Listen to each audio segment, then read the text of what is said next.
Let me just say this here real quick.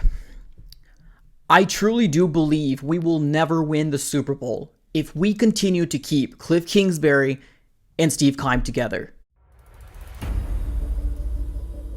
What's going on, Arizona sports fan family? Appreciate you guys for tuning in. Thank you so very much. I appreciate you guys for coming in here. Obviously, the Arizona Cardinals end up losing against the Los Angeles Rams, right? 20-12. The Arizona Cardinals couldn't seem to do anything right, especially towards the beginning of the game. Slow start, just looked out of sync. And again, all we're trying to do is convert the first down. And then Kyler Murray chucks the ball deep to AJ Green, and this game was just kind of one of those games that kind of reminded me of like, man, only if we had a competent head coach, right? Like that's what this game really reminded me of. Before we get started or continue to talk about this game, definitely do me one huge favor, everybody. If this is your first time here, smack the like button on this video and subscribe to the Arizona Sports Fan here on YouTube. We are on the road to 10K, and I can't do it without you guys. Definitely do it for me. Obviously, the Arizona Cardinals are who they are at least 3 games into the season, so subscribe it up. It's free. Definitely go ahead and do that. Let's talk about the positives in this game here real quick, and there's a lot more negatives than positives, but let's continue to talk, right, some positives. Hollywood Brown had a really good game. He really did. 14 receptions, 140 yards, averaged 10 yards per reception, so he had an amazing game for Kyler Murray. Almost the safety blanket that we all kind of wanted him to become, or that guy, right, that connection chemistry. Greg Dortch had another amazing game, 9 receptions, 80 yards. Zach Ertz got involved as well, 6 receptions, 45 yards, and then other than that, our run game really didn't get going as I thought we would want it to have. Now, granted, James Conner had 13 carries, 39 yards, Eno Benjamin 5 carries, 16 yards, but nothing really worth notable, to be honest with you. This was just kind of a lot of, why are we doing this to ourselves, right? Now, granted, congratulations to the Rams, right? I'm not going to sit here and say, oh, we beat ourselves. I mean, because honestly, these Arizona Cardinals, like we are now, I believe, what is it, like 10-1 against Sean McVay now since he's been the head coach? Like that's absolutely insane. And it's crazy to me that we're completely content with this mediocrity team because of Cliff Kingsbury, right? The 5, the 8, 11 wins. And it's kind of getting to a level of, if you can't beat your competition, then why the heck are you in this position? Like, you know what I mean? Like, it's just really weird. So there was some positives. Kyler Murray had a, pretty decent game, 37 out of 58, 314 yards. Didn't really get the run game going very much in the beginning, which is really weird.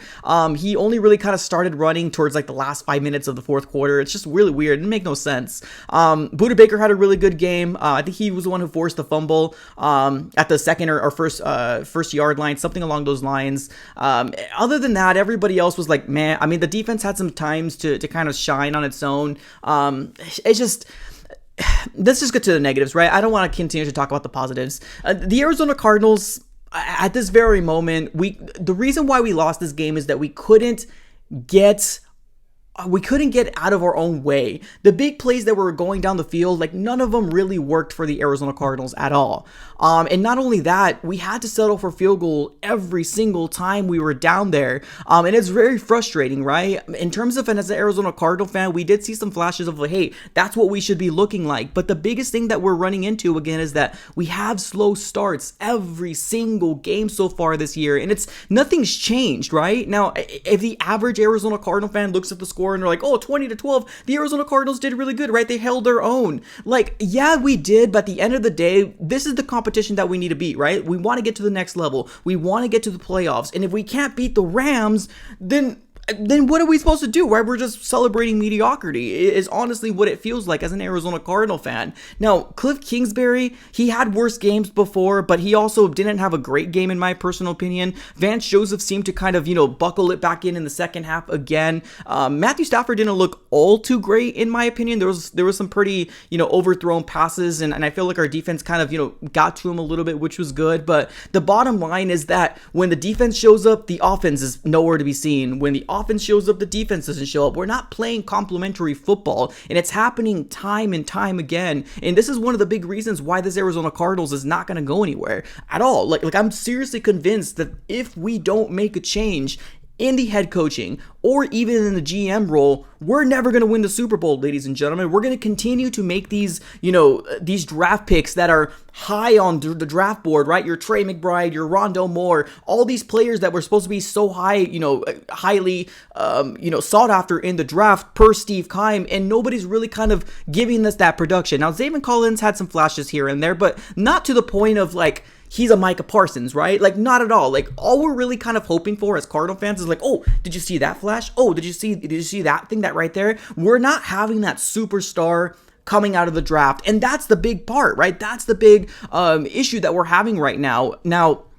it's just kind of a lot of back and forth. I'm frustrated, I am, but I'm trying not to let this game get to me too bad because history repeats itself, right? And exactly is what happened here. The Arizona Cardinals came out, they looked shell-shocked, and they couldn't take advantage of the opportunities that was given to them. Like, that's what this game comes down to. We had some penalties as well. We had some penalties in this game. Nothing to the point where I'm like, oh my God, like that's absolutely crazy. Let's take a look at the penalties real quick that they ended up having. So 6 penalties for 50 yards. Time of possession was favored on the Arizona Cardinals side. The problem is that we couldn't get a touchdown to save our life. We had to settle for field goal. And that's the biggest problem that we're running into in this game here. Now, there's going to be some lot of fans who are like, oh, well, this is what we look like without DeAndre Hopkins. That's BS. I don't want that in my comments, and I know somebody's going to do it because they want to be funny. Do it. That's fine. Help me out. Put a comment on the comment. That's fine. But that is a BS excuse. Because DeAndre Hopkins is not here, our offense looks this lethargic, this unsynced, this unproven. Like, that's an absolutely excuse. And if you want to put your head on your pillow and rest and keeping thinking that, then do that. That's you. I'm not going to use that excuse because the Arizona Cardinals had plenty of time throughout this offseason to make this right, to get an offense that functioned without DeAndre Hopkins. And now we're sitting here. Now we're sitting at 1-2 on the season and having the Panthers coming up next. And after the Panthers, we got the Philadelphia Eagles, which are playing amazing football. And then after that, we get a little break with the Seattle Seahawks. But at this very moment, if we're playing like this, what do these Arizona Cardinal teams going to offer? Seriously. Now, one other call out that I want to go ahead and say real quick is that there was a lot of empty seats on TV. I don't know if you guys noticed the same thing, but there was a lot of empty seats, and I am happy about that. If you are a season ticket holder, if you are thinking about going to any of these games, what we should honestly start doing is boycotting this Arizona Cardinal team until this until this owner makes a change in the front office. Let me know if everybody's down. I am completely 100% down in doing that. Let me know what you guys think about this game, everybody. Put everything in the comments below. As always, like, comment, and subscribe. Appreciate you guys for tuning in. Have a great rest of your day, and go Cards.